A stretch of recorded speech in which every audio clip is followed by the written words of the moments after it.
오늘 우리에게 주신 하나님의 말씀은 신약성경 로마서 4장 1절에서 5절까지 말씀입니다. 그런즉 육신으로 우리 조상인 아브라함이 무엇을 얻었다 하리요? 만일 아브라함이 행위로서 의롭다 하심을 받았으면 자랑할 것이 있으려니와 하나님 앞에서는 없느니라. 성경이 무엇을 말하느냐? 아브라함이 하나님을 믿음에 그것이 그에게 의로 여기신 바 되었느니라. 일하는 자에게는 그 삭시 은혜로 여겨지지 아니하고 보수로 여겨지거니와 일 아니할지라도 경건하지 아니한 자를 의롭다 하시는 이를 믿는 자에게는 그의 믿음을 의로 여기시나니. 아멘.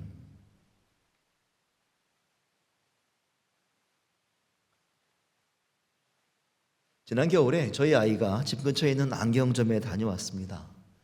단순히 시력 검사만 하고 그곳에서 주는 처방전을 가지고 다른 곳에 가서 렌즈를 구입하면 되는 일이었어요. 근데 이 아이가 그 안경점에 다녀왔는데 가져오라는 처방전을 가져오지 않고 다음번 스케줄을 잡아온 거예요. 말을 들어보니까 검안사가 말을 하기를 너의 눈에 이 시약을 놓고 일주일 동안 지켜본 후에 다시 한번 검사를 하겠다 그랬다는 것입니다. 전문가의 말이니까 그런가 보다 했죠. 근데 일주일 뒤에 다시 다녀온 이 아이가 이번에도 받아오라는 처방전을 안 받아오고 또 다음 일주일 뒤에 스케줄을 받아온 거죠. 그래서 물어보니까 이번에는 검안사가 하는 이야기가 이 아이의 눈에 양쪽을 비교해 봐야 되기 때문에 양쪽의 눈에 시약을 넣고 또 한번 일주일을 지켜봅시다 그랬다는 것입니다. 거기까지는 그런 줄 알았어요. 근데 그 다음 이야기가 충격을 줍니다. 당신은 렌즈를 끼우는 훈련이 필요하니까 이 렌즈 클래스를 받으시고 35불을 지불하시오 그랬다는 것입니다. 이 아이는 벌써 2년 동안 렌즈를 끼고 있는 상태거든요. 렌즈를 끼우는 방법을 배울 필요가 없는 아이예요. 그러니까 그 말을 들었던 이 아이의 엄마, 제 아내가 확신하는 거죠. 아, 이 안경점이 이 아이에게 상대로 바가지를 씌고 있구나. 그러니 애야 다음번에는 믿음직한 아빠랑 함께 가렴. 그래서 세 번째 방문에는요, 저와 제 아내가 함께 그 아이와 동행해서 방문했습니다. 그런데 아니나 다를까 그 검안사가 또 시력 검사를 하고 눈에 시약을 드니 저에게 설명하기를 아버님, 당신 아들의 눈에는요, 이 눈물이 없는 타입이에요. 제가 이런 눈을 많이 만나봤는데 이런 눈에는 제가 추천하는 이 인공 눈물을 넣어줘야 합니다. 제가 전문가예요. 제 말을 믿으시고 이 인공 눈물을 일주일 동안 사용한 다음에 다시 한번 오세요. 그 얘기를 듣는 순간 저도 모르게 전문가라고 말을 하니까 또 제 아이의 눈에 건강을 이야기한다고 하니까 저도 모르게 빠져들어가고 있는 모습을 보게 되었습니다.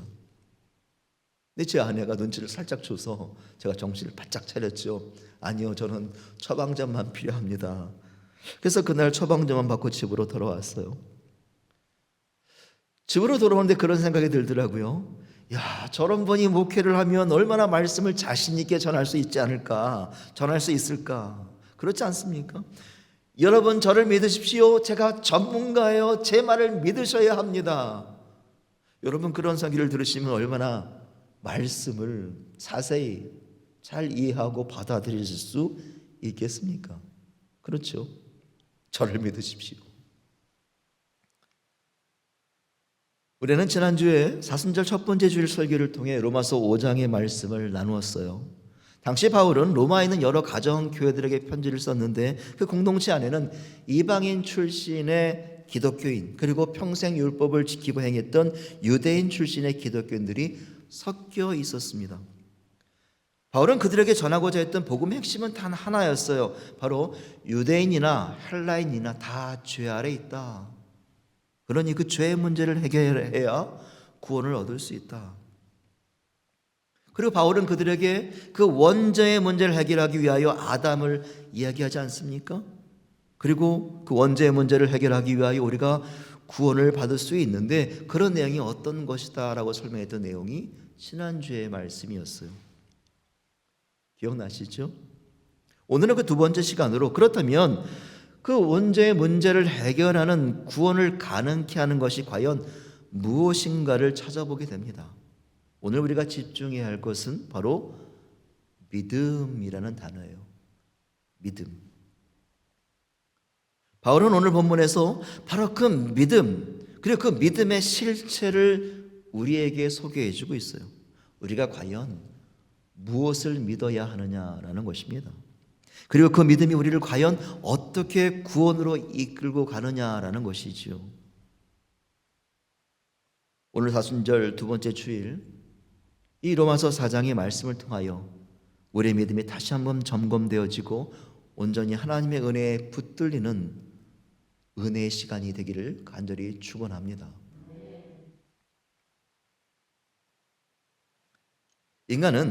사람은 누구에게나 자기 행위로 인정받고 싶어 하는 그런 마음이 있어요. 그래서 내가 얼마나 많이 했는지, 그리고 얼마나 많이 열심히 했는지가 곧 내 가치가 된다고 느끼며 살아갑니다. 그렇죠? 그런데 그러한 노력의 행위는요, 보상의 결과를 기대하게 돼요. 내가 이만큼 노력했으니까, 이만큼 많은 일을 했으니까 그런 결과가 주어지겠지. 그렇지 않습니까? 그런데 이러한 보상 심리는 종교가 가진 구원의 문제와도 연결이 되어 있습니다. 불교의 가르침을 보면 내가 쌓은 공덕이 다음 생애를 바꾼다 그래요. 내가 이번 생에 얼마나 선한 업적을 많이 쌓았느냐에 따라서, 행했느냐에 따라서 다음 생애에 파리로 태어나든지 돼지로 태어나든지 왕가의 왕족 중에 한 사람으로 태어나든지가 결정된다는 거예요. 불교에서 말하는 이 생로병사의 그 고통이라는 것은 이 사이클인데, 이 사이클에서 벗어나기 위해서는 내가 계속해서 선한 업적을 쌓아야 한다. 그래서 그 공덕을 마침내 끝까지 차게 되면 다음 생에는 태어나지 않는다 그래요. 왜냐하면 이 세상은 고통이기 때문에. 그래서 공덕을 다 쌓은 사람은 그 다음에 천상계에서 신과 함께 살아가게 된다. 그것이 바로 불교의 윤회설이고 가르침입니다. 이러한 사상은 힌두교에서도 있습니다. 선하고 도덕적인 행위를 쌓은 것으로 미래의 운명을 결정한다는 카르마라는 사상이 힌두교에 있어요. 또 이슬람교에서도요, 마지막 심판날에 선행과 악행을 이 저울질을 해서 영원한 운명을 결정한다고도 가르치기도 합니다. 가톨릭에도 있습니다. 선행과 성례를 통해 공로가 쌓이면 연옥에서 천국으로 갈지 지옥으로 갈지를 결정하는 기준이 된다고 말해요. 이 땅에 많은 종교가 같은 방향을 바라보고 있습니다. 덕을 쌓아라, 공로를 쌓아라, 그래야 구원에 이른다. 즉 내가 한평생 살아왔던 인생의 점수표를 들고 내가 섬기고 있는, 믿고 있는 신 앞에 서야 한다는 거예요. 이것이 바로 종교가 가진 구원의 방법입니다. 오늘 이 바울의 편지를 받아들이는 당시 유대인의 삶도 마찬가지였어요. 그들의 신앙도 동일했습니다. 그들은 율법을 통해 의로워질 수 있다고 믿었고, 그래서 율법을 철두철미하게 지키고 행하던 자들이었어요. 그들이 예로부터 가진 율법에는 이 토라, 모세 오경에서 비롯된 율법이 있는데 그것을 타리에그 미츠바시라고 말합니다.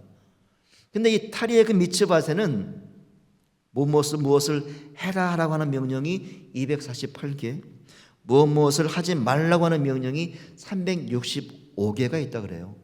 엄청난 숫자죠.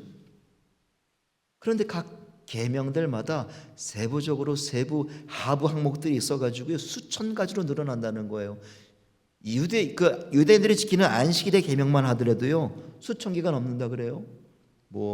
유대인들은 안식일에 노동하지 말아야 되기 때문에 엘리베이터의 버튼을 누르지 말아라. 심지어는 텍스트를 보내지 말아라. 심지어는 건물 안에 있는 센서 등 밑을 지나가지 마라. 왜냐하면 이 센서가 일을 하는 것이고 전기가 움직이는 것이기 때문에 그것을 노동으로 간주한다는 거예요. 참 철두철미하죠. 유대인들은 그러한 율법을 지키면서 행하는 것을 통해서 내가 하나님 앞에 설 수 있는 자격을 얻는다라고 믿었습니다. 그들 역시 인생의 성적표를 들고 하나님을 만나려 했다는 것입니다.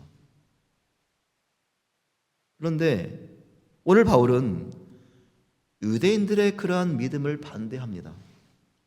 인간의 그 어떤 행위로도 하나님을 기쁘시게 할 수 없을 뿐더러 우리 신앙에 있어서 가장 중요한 구원, 즉 의롭다 하심을 받을 수 없다는 거예요.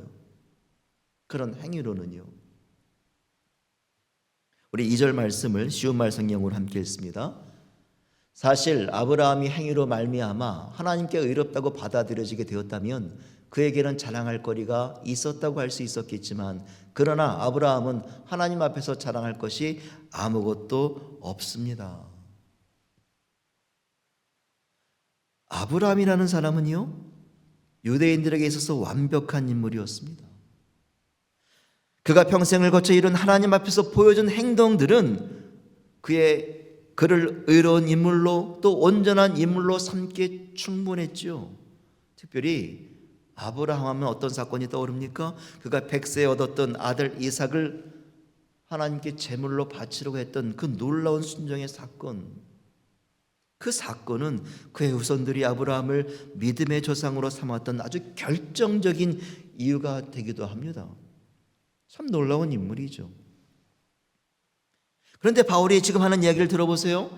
당신들이 그렇게 위대한 조상으로 섬기고 여기는 그 아브라함 역시도 하나님 앞에서 자랑할 것이 아무것도 없다는 거예요. 왜냐하면 하나님께서 의롭다고 여기시는 조건이 그러한 행위들에 있지 않다는 거예요. 아브라함조차도 그런 행위가 구원을 이루는 조건을 만족시키지 못한다는 것입니다. 우리 가운데서도 많은 분들이 신앙에 열심을 냅니다. 산속이나 기도원을 가서 찾아 기도하고 40일을 금식하고 100일을 기도하며 일천번제를 드리고요, 주일 성수를 합니다. 우리에게는 너무나 자연스러운 일이고 우리 신앙에 참 많은 도움이 되고 힘이 되는 그런 신앙의 행위예요. 그런데 만약 이러한 행위들이 구원을 이루는 조건이라면, 그리고 그것 때문에 우리가 열심을 내는 것이라면, 우리도 다른 종교인들처럼 하나님 앞에 점수표를 들고 서 있어야 하는 거예요. 하나님, 제가 예배 10,000번 참석했습니다. 40일 금식 기도를 20번 했고요. 또 거래도 하죠. 하나님, 제가 40년 50년 교회를 다녔던 사람이에요. 제가 권사로, 장로로, 목사로 사역했던 사람이에요. 그러니 천국행 티켓값 바꾸겠습니다. 행위로 구원이 이루어지는 것이라면 이렇다는 거예요. 이 땅의 모든 종교가 공로를 쌓고 행위로 구원을 얻으려 합니다. 하지만 우리 하나님의 구원 방식은 다릅니다.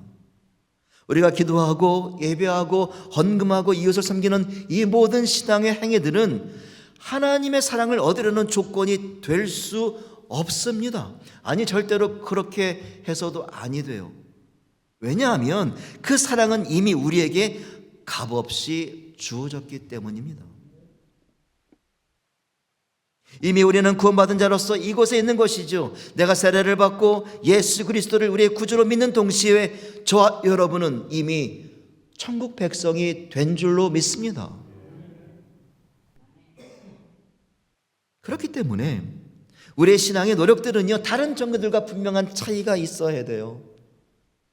내가 예배했으니, 내가 헌금했으니 나를 사랑하시고 내 기도를 들어주시겠지가 아니라, 하나님이 이미 나를 사랑하셨기 때문에, 하나님이 이미 내 기도를 들으시는 아버지가 되시기 때문에 내가 그 사랑과 은혜에 감격하여 하나님 앞에 예배하며 나아갈 수 있는 것입니다.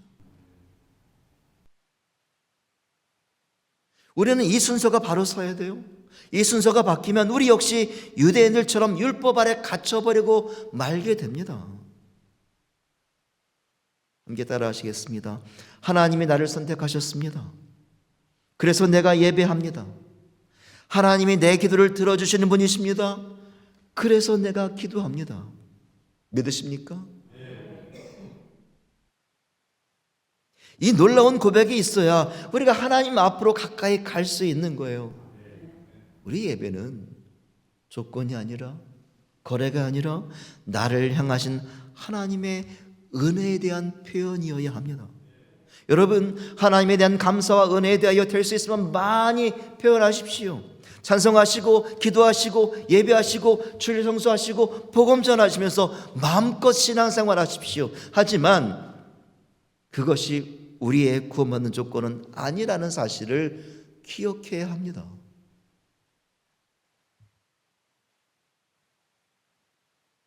그렇다면 하나님께서 우리를 의롭다 여기시는 것이 행위가 아니라면 과연 무엇일까요? 바울은 이 질문에 대해 3절에서 대답합니다. 우리 3절 말씀을 함께 읽습니다. 성경은 여기에 대해 뭐라고 말합니까? 아브라함은 하나님을 믿었으므로 그로 인해 하나님께서 그를 의롭다고 인정해 주셨다라고 되어 있습니다. 우리는 흔히 아브라함을 믿음의 조상, 순종의 아이콘으로 부르지만 사실 아브라함의 인생 곳곳을 들여다보면 그의 삶은, 그의 시간은 순탄하지 않았어요. 그가 쫓던 하나님의 약속은 언제나 늘 안개 속에 있고 불투명했습니다. 창세기 12장 1절을 보면 아브라함이 처음으로 하나님을 만나고 부르심을 받는 약속의 분문이 나와요.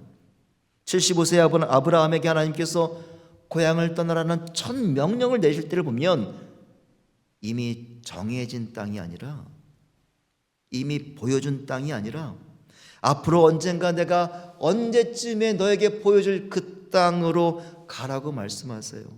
내게 보여줄 땅. 아브라함아, 그 있잖아, 내가 지난번에 얘기했던 그 젖과 꿀을 흐르는 땅, 많은 사람들이 동경하고 소망하고 희망하는 그 땅, 그 땅으로 가라. 내가 그 땅을 주마가 아니라 언젠가 보여줄 그 땅으로 그냥 나를 믿고 출발해. 또한 아브라함이 약속을 받았던 내용은 어떻습니까? 큰 민족을 이루게 하셨던 그 약속은요, 10년이 지나도록 감감무소식이에요. 약속을 기다리던 아브라함은 어느새 85세, 사라는 75세가 되었어요. 아브라함의 현실은 불확실했고 그의 미래는 여전히 어두웠습니다. 그런데 성경은 아브라함에 대해서 참으로 기이한 기록을 남겨요. 아브라함이 여호와를 믿으니 이를 그의 의로 여기시고, 아브라함이 여호와를 믿으니. 아브라함은 그 불안하고 두려웠던 삶 속에서 여전히 하나님의 약속을 붙들고 있었다는 것입니다. 여전히.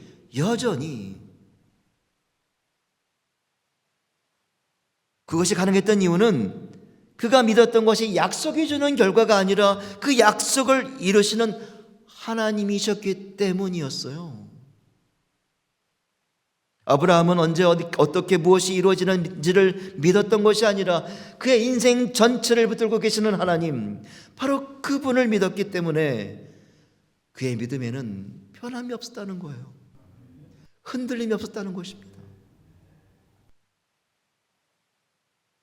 그래서 그의 완전한 신뢰의 믿음을 통해 하나님의 의롭다 인정을 받게 되었다는 것입니다. 오늘날 많은 신앙인들이 이 포인트를 많이 놓치곤 합니다. 하나님을 믿는다고 하지만 사실은 하나님이 주실 결과를 의지할 때가 참 많이 있어요. 그래서 현실이 기대와 다르면 신앙이 흔들리고요, 기적이 없으면 다른 길을 찾아 나서기도 합니다. 실제로 보면 퓨 리서치의 조사 결과를 보면은요, 미국 개신교인 가운데 29%가 환생을 믿는다는 거예요. 다음 생에 내가 무엇으로 태어날지. 40%는 심령수를 믿는다고 합니다. 기독교 국가인 이 미국에서요. 한국의 경우도 보면 기독교인 가운데 23%가 토정미교를 보고 관상을 보고 사주와 운세를 경험한다는 거예요. 여러분, 도대체 왜 이런 일이 일어날까요? 기독교인인데, 하나님을 신뢰하는 신앙이 있는데 왜 이런 일을 하는 것일까요? 그들의 믿음의 대상이 하나님이 아니라 하나님이 주실 거라고 생각하는 그림에 있기 때문이에요.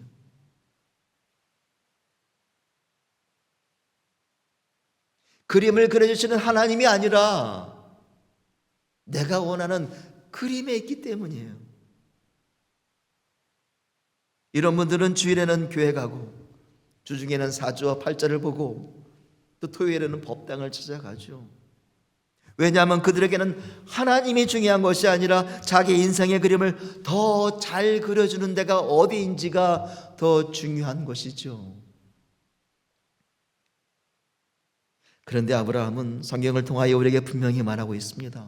내 요구대로, 내 희망대로, 내가 그리는 시나리오대로 나에게 베푸시는 기적을 믿는 것이 믿음이 아니라, 때로는 내 인생의 내비게이션에 목적지가 보이지 않더라도, 뜨지 않더라도, 안내하지 않더라도 그 인생의 핸들을 잡고 계신 분이 우리 하나님이시기 때문에 내가 아멘할 수 있는 것, 그분이 우리 하나님이시라면 그 어떤 조건과 결과도 관계없이 기댈 수 있는 신뢰가 있는 그분을 바라보는 것이 믿음이라는 것입니다.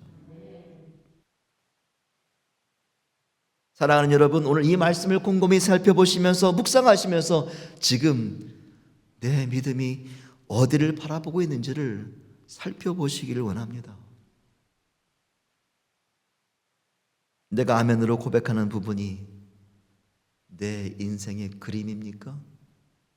아니면 내 인생을 주관하시는 그분 하나님이십니까? 우리가 믿는 것은 과연 무엇입니까? 무엇을 믿고 있습니까?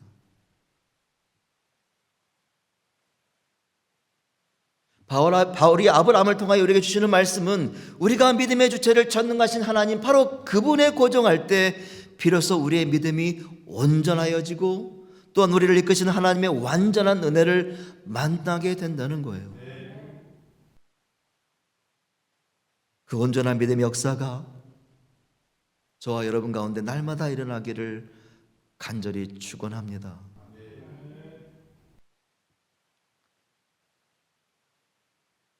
제가 신학교를 마치고 인턴 목회자 마지막 과정을 마무리할 때였어요. 이제 목사 안수를 앞두고 있었어요.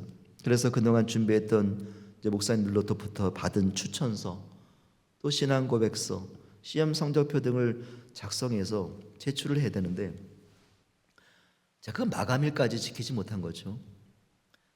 저에게 어떤 특별한 사정이 있거나 목회적 고민이 있어서가 아니라 저는 무슨 일인지 다 뒤로 미뤄두는 그런 습관이 있었거든요. 그래서 그런 추천서와 시험 성적표를 내야 되는데 제출 마감일까지 모르고 있었던 거예요. 그런데 마감 시간 2시간 전에 제가 깨달은 거죠. 아차 하고 깨달은 거죠. 그래서 부랴부랴 서류를 챙기고 제 아내와 함께 자동차를 몰고 아현동에서 광화문으로 막 달리기 시작했어요.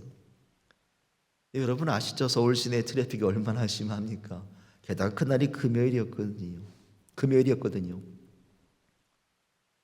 간신히 골목으로 막 운전을 해가지고 도착을 했는데 마감 시간 2분 전인 거예요. 그래서 우선 제 아내를 내리게 해서 14층이 사무실이었거든요. 14층으로 무조건 올라가라 그랬어요. 그래서 무조건 저 출입구만은 다치지 못하도록 사수해라. 그리고 저는 지하에 차를 주차하고 14층으로 막 올라갔습니다. 아니나 다를까 제 아내가 그냥 문을 막 잡고 있어요. 그리고 그 목사님이 저를 보시는데 아마도 이제 제 아내를 불쌍하게 보신 것 같아요. 어떻게 저런 남편과 함께 사나. 그렇게 불쌍하게 보셨는지 아니면 다른 마음이셨는지 모르겠습니다만 제 서류를 감사하게 받아주셨어요. 제가 약속을 안 지킨 거죠. 제가 규칙을 어긴 것입니다. 그분이 그 서류를 안 받아주셨어도 저는 할 말이 없는 거죠. 그런데 감사하게 그 서류가 접수됐고 안수를 받고 이 자리에 서 있습니다. 만약 그분이 마감 시간을 철저하게 지키는 분이셨다면 저는 아마 오늘 여러분과 함께 이 자리에 있지 못하겠죠. 생각해보면 그 지난날의 그 인생의 스토리는 저에게 은혜입니다. 그렇죠? 은혜예요. 어떤 자격도 없이 그분의 인자하신 도움으로 받은 선물과 같은 은혜입니다. 바울은 오늘 본문 4절에서 이 은혜의 본질을 정확하게 설명을 해요. 만약 우리가 의롭게 되는 것이 행위로 인한 것이라면 그것은 선물이 아니라 품삯이라는 것입니다. 그렇지 않습니까? 내가 일했으니 당연히 받는 것, 내가 노력했으니 당연히 요구할 수 있는 것, 그것을 우리는 보수, 품삯이라고 말합니다. 그런데 가끔 이런 품삯을 기대하는 마음이 우리 신앙에 스물스물 들어올 때가 있어요. 하나님, 제가 교회 나온 지 30년이 되었습니다. 하나님, 제가 목사입니다. 하나님, 제가 40일 금식 기도를 했어요. 내가 그동안 써온 인생의 성적표를 들고 하나님께 품삯을 요구합니다. 그런데 바울은 오늘 본문을 통해서 분명히 그것은 아니라고 단호하게 말합니다. 우리 5절 말씀을 함께 읽겠습니다. 하지만 일을 하지 않아 아무런 공로가 없어도 경건치 않는 자를 의롭다고 하시는 그분, 하나님을 믿는 사람에게는 그의 믿음이 하나님 앞에 의롭다고 인정을 받게 됩니다. 개역개정 성경이 조금 어려워서 제가 쉬운 말씀용으로 가져왔는데 그래도 좀 어렵죠? 다시 한번 읽어볼까요? 하지만 일을 하지 않아 아무런 공로가 없어도 경건치 않는 자를 의롭다고 하시는 그분, 하나님을 믿는 사람에게는 그의 믿음이 하나님 앞에 의롭다고 인정을 받게 됩니다. 말씀을 잘 보세요. 일을 하지 않는 사람이에요. 그래서 공로가 없는 사람입니다. 또한 경건치도 못한 사람인데 하나님께서 의롭다 하신다는 거예요. 그런데 그렇게 의롭다고 여기시는 하나님을 믿는 사람이 있다는 것입니다. 그리고 그 사람은 그 믿음이 하나님께 의롭다는 인정을 받게 된다는 그런 의미가 있습니다. 여러분, 이 말씀이 우리에게 얼마나 놀라운 위로가 되는 줄 아십니까? 이 말씀은 우리가 가지고 있는 모습 그대로 하나님께 나아갈 수 있는 길이 열렸다라는 거예요. 우리가 가진 공로가 없더라도, 시험 성적이 없더라도, 우리가 경건치 못하더라도, 여전히 죄인이랄지라도 하나님 앞에, 전능하신 심판대 계시는 하나님 앞에 내가 나갈 수 있는 길이 열렸다라는 것입니다. 나에게 공로가 없더라도, 내가 여전히 의롭지 못할지라도, 여전히 세상에 정욕을 쫓고 심지어 내가 경건치 못할지라도 하나님은 그 길을 열어주시고 우리를 그대로 받아주신다는 거예요. 왜냐하면 우리 하나님께서 이미 그렇게 결정하셨기 때문입니다. 하나님께서 이미 그 방편이 되실 독생자 예수를 이 땅에 보내셨고 십자가에서 죽게 하시고 다시 살게 하심을 통하여 우리의 죄값을 이미 치르게 하셨다는 것입니다. 믿으십니까? 그것이 바로 우리에게 은혜가 되고 복음이 되는 거잖아요. 그래서 우리에게 필요한 것이 무엇입니까? 그래서 우리에게 필요한 것이 지금 무엇입니까? 그 예수를 나의 구주로 고백하는 믿음이에요. 나 대신 완전한 의로움이 되셨던 예수가 나의 구원자가 되는 믿음입니다. 그래서 예수님이 나의 그리스도가 되는 것이죠.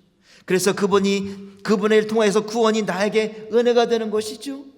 이 놀라운 사건이 나에게 기쁜 소식이 되고 복음이 되는 것이잖아요. 사랑하는 여러분, 이 사순절 기간이 그 복음이 주시는 놀라운 은혜를 고백하게 되는 거룩한 시간이 되기를 간절히 원합니다. 십자가 위에서 이미 완성된 은혜로 인하여 하나님께 온전히 나갈 수 있는 기쁨과 감격이 저와 여러분의 모든 삶 가운데 확실하게 그리고 아주 강력하게 일어나기를 간절히 축원합니다. 마지막으로 이 고백을 함께 읽고 마치겠습니다. 하나님, 나는 아무것도 자랑할 것이 없습니다.